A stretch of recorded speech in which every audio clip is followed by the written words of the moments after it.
South Asia is one part of the world where we have a lot of taboos regarding women's bodies and regarding menstruation, regarding sex. If you continue keeping menstruation only for girls and introduce it to boys, that's a disservice. You're not helping the boys in any way, and you're not helping the woman's cause also because the problem is has the education has to happen on both sides. Traditions are not always healthy. Just because something is a deep rooted tradition or an ancient tradition in that society doesn't mean it's healthy. We're just sometimes perpetuating unhealthy traditions, and somebody has to stand up and question it and say, is this right? So I think the younger generation is a lot more open about it. For instance, now they use the word people who menstruate because they want to be more inclusive of trans women. So they don't just say women. I think the first thing is to develop a sense of self, strong sense of self within yourself, to know who you are, to know what you want. A lot of people don't know what they want. And I think you can get to that point by a lot of self work. And that work happens in the silence.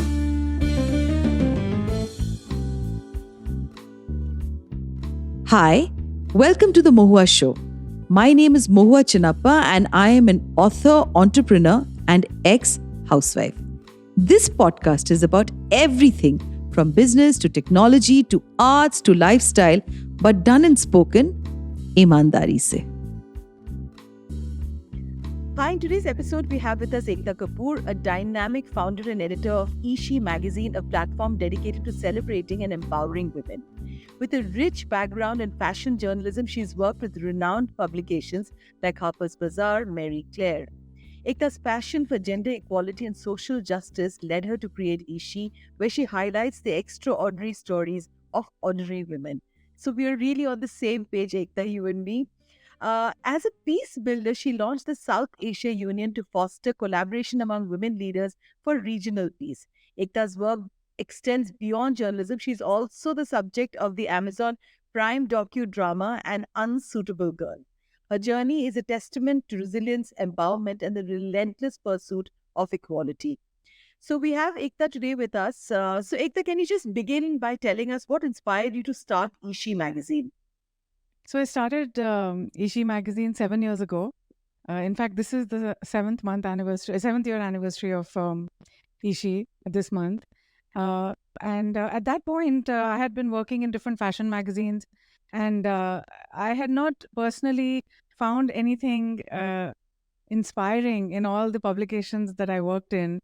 I felt that there was a huge gap in the market for women's journalism or journalism that addressed women and women's needs. I felt that a lot of focus was either on celebrities, women from the glamour industry, or the focus was on appearances, on fashion, on beauty. I felt that there was not enough focus on what women are going through in their inner space.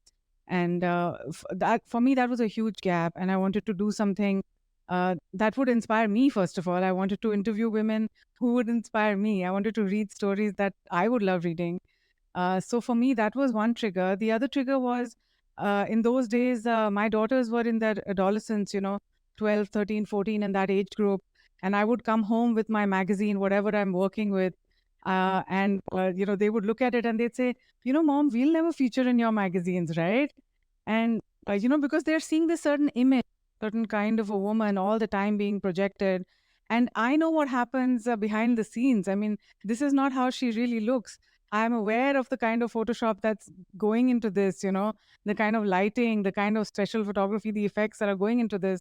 So it would break my heart because I realized that we've created this whole generation of young women who are never going to be happy with the way they look, because for them, the role models are something completely different who are not even real, because these are not their real pictures. So that was another trigger for me, that I think women's journalism has not done women a service. It has created a disservice, and we have created more body image issues in women rather than helping them feel good about themselves. And I felt that it was a very male view of women's journalism, because a lot of the stories were about how to please men, and how to please them with your cooking or in bed or in the way you dress, or that didn't appeal to me. I was on, like I said, I was on a journey of self growth myself at that point. So that was how eShe began. For me, it was stories of women around me, real women doing extraordinary things, things that would inspire me to read. And that's how it started. And it was initially it was a women's monthly magazine in a little format that a woman could put in her handbag. And the idea was that, it's something you take along with you when you read. And these stories are timeless because these are women's experiences. And you can just read them again and again. Um, that was the whole idea initially. So for 4 years, it was a monthly magazine in a PDF format as well as a print format.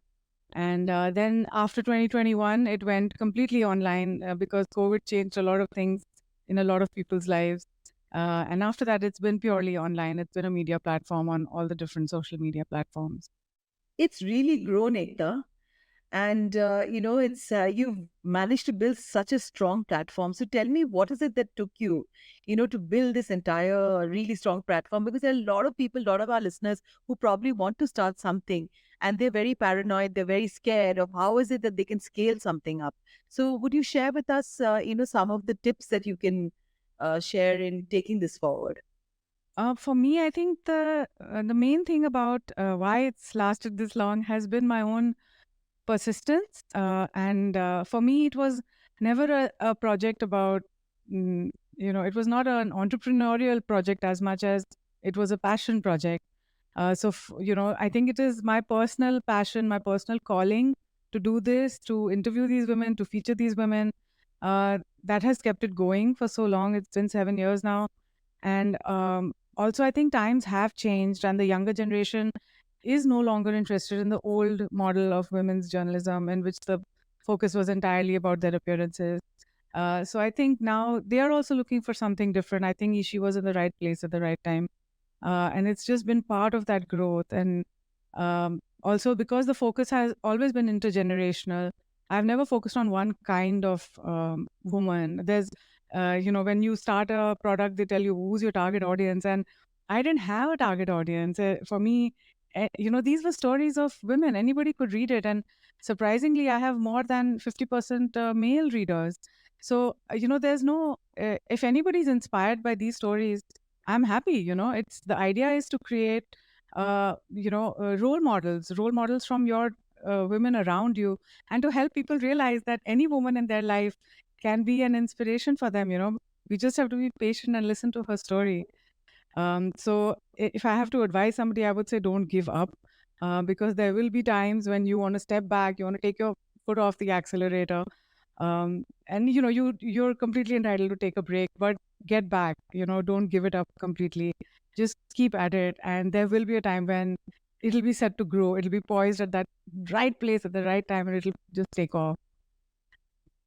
Completely agree with you on that. Absolutely. We're on the same page. And I still recall the two of us meeting, in a hotel room in Delhi when I was just about to start my writing journey. I think 2018 or 19, probably around that time. And yeah, it's amazing. So can you tell us, about some of the impactful stories that you featured till date that have really left, imprint with you? Yeah, so mostly the stories on Ishi are of women who are doing something interesting, something that resonates with me. And I remember this one story of a lady called Shala Etifag, who I interviewed. I traveled to Rishikesh to interview her because somebody told me about her doing amazing work. And she was born in Iran, and then she later emigrated to the US after the 1979 revolution, Iran Revolution. And her family was a wealthy background, and they managed to once again rebuild their lives, and they became very wealthy in the US. But her story really starts from when she visited India, and she found some kind of a spiritual enlightenment here. And she came across a very poor little girl, and that's a story you can read in the article. But it shifted her whole mindset about what her purpose in life is, and she sold off her home, and she sold off everything she had in the US, brought all that money to India, and started a school in Rishikesh. And the school is in the one of the poorest areas, and she only caters to the children from the most disadvantaged castes and communities. And the school is free for them, and she gets her funding from her wealthy friends. She does fundraisers in the US, and she gets her funding from there, and she's bringing up these children like complete winners. And I have spent a lot of time with these kids, and the way she trains them, they speak amazing. Their language is so confident, their body language is so confident. I was so inspired to interview this lady, and she's taken up Buddhism now, and she's for me, she was like, wow. I mean, I've never met somebody like that with that kind of dedication and commitment. She's built up the school. They have a huge computer lab. They have all the sports. They have all the activities. Any best schools of Delhi, you can just compare it to that, and it's all free. So the kids don't have to pay anything, and they are sponsored Wow. completely. And it doesn't just change the children's lives; it changes the parents, the families' lives, because these are the most disadvantaged communities. And then these Yes. kids get the opportunity to even go abroad. They get funding to travel. So I think what the impact that she made was like just awesome. It was just something that really till today it inspires me. And okay, yeah. So the second story, I think there was a column I wrote. So at that time, eShe was still a print magazine, and then the last page, my column would go. And I remember that I just had a very short period of time to send it to press. I just had like some 20 minutes or 30 minutes, and I just quickly, very impulsively wrote an article called "Dear Daughters, Please Don't Get Married." And I didn't expect, but that article just sort of went viral, and it got a lot of extreme reactions from a lot of people, especially men. And people didn't like what I had to say, and but the young women liked what I had to say, and they said, you've really liberated us from this pressure of having to get married, and you've really put things in perspective for us. So essentially, I'm telling my daughters to lead your life the way you want, and don't come under any pressure to be married, and rather make your own choices, make your own wise choices. Well, people in a conservative society don't take these kind of statements very Yeah. easily. So there was a lot of, lot of bricks and, I mean, it was just generally a lot of negative feedback that I got, and a lot of positive feedback as well. So it was a big controversy, and also a lot of buzz around the whole topic. And I went to a friend's house for lunch, and she'd called a few other people, and they were talking about that article. And did you read that? And I was like, well, they didn't realize I'm standing next to them and I'm the writer of that article. So it really created a lot of talking point among mothers of daughters, especially, that should we be pressurizing our children for marriage? So I thought that was a very positive thing to at least create a talking point. So, some of the important issues that, we've just read recently, and there's been a study on the menstruation taboos in Nepal. The study found that despite equality laws, strong taboos still persist, and they're like, it's mind blowing when you read about them that this happens in the rural areas. So, could you share your thoughts about how these deep seated cultural norms and taboos impact women empowerment, not just in Nepal, but across South Asia, where we know that only now that I think people have started talking about menstruation more openly. In the past, I think the word that I used was chums and periods, and we never said we were very. I think menstruation or menstruating as a word was really not so acceptable to use. And of course, we've come a long, long way from there. But there are countries like Nepal, and there are other places also within India where people go through all of this. So, what are your thoughts on this, Ekta? Yeah, I think South Asia is one part of the world where we have a lot of taboos regarding women's bodies, and regarding menstruation, regarding sex. There's a lot of topics that you just want to brush under the carpet in these parts of the world. And I think the more we talk about it, the more we normalize it, the more we educate not just girls but boys about it. I think that is what needs to be done. We need to talk about these topics. One of the things that we did in eShe was we have this Shine Your Light platform where we educate people, and we had a session for teenagers, and there were both girls and boys, and we brought up the topic of sex education and sexuality, menstruation, bodies, what women how women experience the world versus how men experience the world, about desire, so these kind of topics you have to talk to the young people. If you continue keeping menstruation as only for girls and introduce it to boys, that's a disservice. You're not helping the boys in any way, and you're not helping the woman's cause also, because the problem is, the education has to happen on both sides. And all these stories that we keep bringing up on platforms, not eShe, or not just eShe, but I'm sure a lot of other platforms are also doing it in their own way. uh, it's really important to bring up these topics again and again. Traditions are not always healthy. Just because something is a deep rooted tradition or an ancient tradition in that society doesn't mean it's healthy. We're just sometimes perpetuating unhealthy traditions, and somebody has to stand up and question it and say, is this right? Locking up a girl just because she has a period, putting her in a hut outside the house, is that right? Is that, you know everything has to be designed with using common sense, and using humanity, using compassion, using logic, and using science.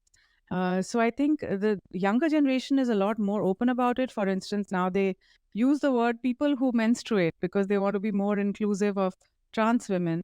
So they don't just say women; they'll say, women or people who menstruate. So I think the younger generation is becoming more inclusive about these topics, and that gives me a lot of hope. I am very excited to spend time with young people, because I think they're doing a much better job of a lot of things. But at the same time, I would say there's a huge parts of South Asia that are not educated, that are not they're not exposed to these kind of ideas, and they still follow older ways of doing things, older ways of speaking, older ways of living their lives. So they need to come across these sort of ideas, and only people who are in positions of power, people who have a voice, like you and me, for instance, it's people like us who have to bring up these issues.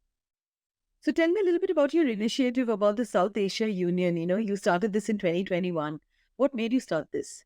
Just a year before that, I had interviewed a peace builder called Sila Elworthy. She's based in UK, in Oxford, and she was on my cover for January 21. And when I was interviewing her, I asked her, what is for India-Pakistan peace, and she said, "Well, you are a person who has a platform, you have a space. Why don't you work towards India-Pakistan peace through your platform, through women's voices?" And I instantly just took to the idea. I think it was something to happen for me. And I did the first India Pak Peace Summit led by women. That was in January 21, in which we had speakers from India and Pakistan. It was a virtual platform. This was the time of COVID, and people were more open to the idea of virtual platforms, which was a great blessing, because otherwise it's impossible to travel from India to Pakistan or vice versa. So that was the first one. And then after that, I happened to become part of a community of peace builders called South Asia Peace Action Network. And then from there, the idea grew to make it more inclusive and not just India and Pakistan. So then it became South Asia Union, which is about using women's voices for peace in the region, and bringing women leaders, women speakers together, and to talk about different aspects, but which are common to all of us. Like you just talked about menstruation, for instance. There are so many other topics that we all have something in common. We all face similar issues in South Asia when it comes to women. So we brought up those different types of issues, and yeah, it became a platform where I had a column in Money Control that was also called South Asia Union, where I would interview a lot of people from different walks of life about their idea for what would it be like to have a South Asia Union on the lines of a European Union, where we can travel freely and where we have economic growth together. And it just makes so much sense. Instead of spending millions and millions of dollars on militarization, imagine if we had that much money to spend on education or social enterprises or some growth within our countries, instead of always spending it on militarization. So for me, that was the aim of South Asia Union, to use women's voices to bring up those issues. So let's just talk a little bit about your work in fashion journalism. I mean, what was it like, with publications like Mary Claire, India, and Harper's Bazaar Bride? I mean, you might have seen this absolute opulence, decadence, money, glamour. So what was it like? I mean, and from there to shift Ekta into a totally different persona, it's taking me time to kind of figure out this shift. So what was it like? No, I don't think I have shifted as much. I was still the same, I think, even back then. And I was a bit of a misfit in the industry because, like I said, the emphasis in these magazines is a lot about a certain way of looking, or a certain way of dressing, or a certain way of being. And I always felt like a misfit, even there. But I'm very grateful to my experience because yes, there was a lot of glamour. I got to travel a lot. I went to very beautiful places, which I would have never been able to go in otherwise. So I'm very, very grateful for those experiences. And a lot of the design learning that I have today, or the learning about aesthetics, about laying a page, or about, uh, you know, uh, essentially having a beautiful design language, that is something I learned from these magazines, and how to come out with a beautiful product which is not only some interesting to read but also aesthetically pleasing. That's and I think that's art as well, and so for me I learned that, essentially for me that was the biggest learning from these magazines, as to how to make something aesthetically pleasing, a product, and which is also functional, which also does its job. So for me, learning that kind of an art was something that was really important. And like I said, also it was a trigger for me to launch eShe. So everything that I saw wrong in those spaces where I work, that's what I've tried to fix now, and to come out with a product that's both aesthetically pleasing and meaningful and inspiring for women, and it's a place of growth. So you and your husband were featured in this Amazon Prime docudrama, which I was talking about right in the beginning, Unsuitable Girl and Unsuitable Girl. What was the experience like, and how did this entire thing come about? It came about because I talk a lot about my life, and I had written about our love story on this Instagram page called India Love Project, and I had written long ago. I think it was 2021. And later on, they had a deal with Dharma Productions to make it into a docu series, and they picked out a few couples from the platform. We happen to be one of them. It's nothing in our control at all, and um, it was a huge learning experience for me.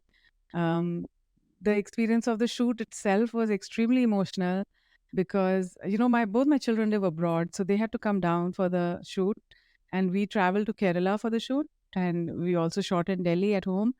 And it was a very emotional experience because we were talking about things that we had not talked about for a very long time, and these were topics that we sort of brushed under the carpet. And we have a good touch wood, good relationships now in the family.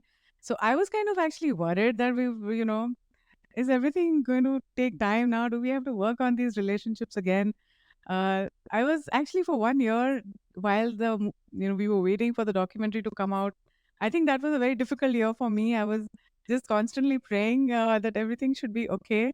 It was not something I was looking forward to for but after it came out and the kind of response it has got, um, I think that has taught me a lot about what is the meaning of life and life's purpose. And I have shared in my experience about how if you see the documentary, I've talked about my first marriage, I've talked about coming out of my first marriage. And now when I look back, and especially seeing the kind of reactions that this documentary has got, the women who've reached out to me recently, a woman I know in the US reached out to me that at the age of 65 she decided to remarry because she had just seen Love Story and she had just seen our episode, and it gave her the courage to take that step and to give a second marriage a chance. So even when I hear these kind of stories, I feel that everything that happens in our lives, all the difficult paths that I've gone through, they had a purpose. Even if that purpose was to inspire one other person who watches that documentary, or in this case there were millions of people who watched that documentary. So if it inspired the change in thinking of even one person, it sort of makes me feel very humble that God chose me to go through those experiences so that someone else could be inspired. So that has really given me a deep sense of connection to God, and a sense of connection with understanding my own purpose, and understanding why I needed to go through those experiences in my life. We can't inspire people by just talking, but when people see your life and they see how you have lived your life, that's when they get inspired. So you have to live the experience before you can inspire anybody else. You've written a spiritual memoir and edited an anthology of fiction. Can you tell us a little bit about both these books? Yeah, so my spiritual memoir is called 100 Paths, A Woman's Search for God in the City, which was a product of many years of writing on my blog. I would write about little experiences in my day to day life. My purpose of that blog was to look for God in everything. And I was a busy person. I was a single mother. I had two children to bring up. I had a hectic job in a fashion magazine. So for me, it was not possible or easy to meditate or to go somewhere or to go for spiritual workshops. It was not easy. It was not even possible sometimes to do that. So I decided to look for God where I am right now. And I would look for situations during my day to day life where I learned something or that taught me something, even if it was a negative situation or even if it was a positive situation. I would write about it, and I would. So that blog developed into the book, and the book has all these little episodes where whether my children are fighting or my boss has said something to me or I've even like, quit my job or something. There would be something for me to learn in that situation and to see God in that situation. And I think that becomes a habit. When you start doing these things every day, then it becomes a habit. Now it's a habit for me to always see the positive side of any situation and to always see, look, there's something good that's going to come out of it. Just something good going to come out of it. So I think now it's become a habit for me. So that book was the starting point. So tell me a little bit about your professional and personal life, especially with a family that's spread across different continents. How do you keep the entire, camaraderie, the equation, all of that going? We communicate a lot. So I think one of the strengths of this family is that we have very very open communication channels, and there's nothing that we don't tell each other. We tell each other everything. Um, uh, so that is one that keeps the family going. I don't think I manage things very well. Like I think every day is a struggle. Even now, I'm somebody who misses my kids a lot. I have been through the empty nest syndrome now, and I think still there are days when I miss them a lot. Like I tell them, that I have prioritized your growth, your happiness, your freedom over my own desire to keep you stuck with me all the time. So I would rather have this suffering than to not see my children grow. So I've allowed them that space that, you go out there in the world, you do what it takes, and I'm here for you, all the time. We talk to each other every single day. We share everything. I know everything that's happening in their lives. And it's the same with my husband. He's also very close to them. They reach out to him. Sometimes they'll be like, give the phone to him, I want to speak to him because there'll be some topic that they think he's better to talk to them about. And I'll be more spiritual or I'll give them something that's more about self growth. He'll give them like proper hard career advice or something, So we've been very open with each other. I think open communication is very important. And I think that's also why there's so much honesty, even in the documentary, when you see, because we are open talking to each other about these topics. And even after the shoot, they would, come up to me and like, were you okay? We said that because, we said it, but are you okay with it? And I'm like, yeah, I'm completely okay with it because this was your experience and it's all right, and I don't need you to like me all the time. I don't need you to put up a certain front for your mother, you need to be you. And I have to accept you rather, the way you are. So give me a chance to do that as well. So yeah, we're very open with each other. We're very accepting of each other. And I learn a lot from my children. They're my teachers. I'm always learning from them. And of course, for them, they call me up every day for a pep talk. So I suppose they're learning from me too. What are your future plans for eShe and all the other initiatives that you've started? For eShe, I do hope to take South Asia Union forward more and have more talks and panel discussions on those subjects related to peace in South Asia and also related to women's issues in South Asia. My other initiatives, well, at the moment, I'm doing my master's because that was something I could not finish. I got married at a very young age. So I decided to, take the bull by its horns and just do it now. So I've started my master's this year that's something that's very exciting for me. It's hard, but I'm enjoying it thoroughly. It's Congratulations. challenging. Yes, thank you. I just started it, so it's 2 years to go. So that's something that I'm doing, pretty deeply into right now. And what is this advice? What is the advice that you're going to give to young women aspiring to follow your footsteps about, and also for women like us, what does it take to fall in love all over again? And, because most of us are so jaded, I think it would be wonderful to hear from you. Um, well, for me, actually, I didn't fall in love again because it was the first time. My first marriage was an arranged marriage. But I think for anybody, whether it's a young person starting out on a new entrepreneurial journey or an older person, I think the first thing is to develop a sense of self, strong sense of self within yourself, to know who you are, to know what you want. A lot of people don't know what they want. And I think you can get to that point by a lot of self work. And that work happens in the silence. It happens when you're with yourself in the silence, whether you do it through meditation. For instance, I do pranayama every morning. I am part of a Buddhist community, so we chant. So for me, it is these activities, these spiritual activities that give me a strong sense of self. So I know what I want, and I know when I'm being called on a certain path, and I'm very sure about what I want to do and how I want to do it. So um, I think developing that relationship with yourself is the most important step to any kind of external material growth, because until we don't have that conviction in ourselves, we're always like sort of flowing in the wind. We're going in every direction, we're being pulled in every direction.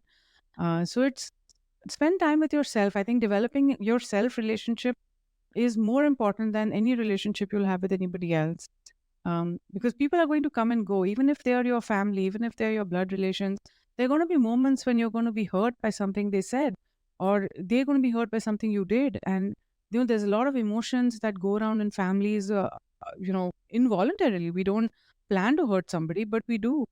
And the only way that you can deal with all these complex emotions is if you have a strong sense of self, and you have that safe space inside your heart to go back again and again, and to really, um, you know, to talk to yourself really, and to understand what is happening inside you, and what are you thinking in this particular moment. So, like I tell my kids, anything happens outside in your life, go inside yourself and see, what am I feeling right now? How am I dealing with this? Because that's where the positive and the stronger response is going to come. So, developing a good relationship with yourself, I think, is the number one way to have good relationships in your, material, in your outside life, and to have good, I think, quality of life as well overall. Thank you so much, Ekta, for being on today's episode.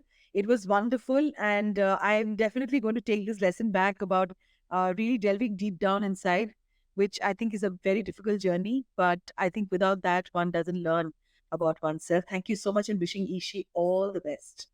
So I want to thank you, Mohua, for all the work that you do, and all the wonderful women that you feature on your platform, the different issues that you're bringing up, which is really giving a voice to a lot of women who otherwise would not be able to speak these issues out. So thank you for the work that you do. To you, our dearest listeners, you can find us on your favorite streaming services, Spotify, Amazon Music, Apple Podcast, and of course on all other major streaming services. With loads of love, we are The Mohua Show, where we talk ईमानदारी से.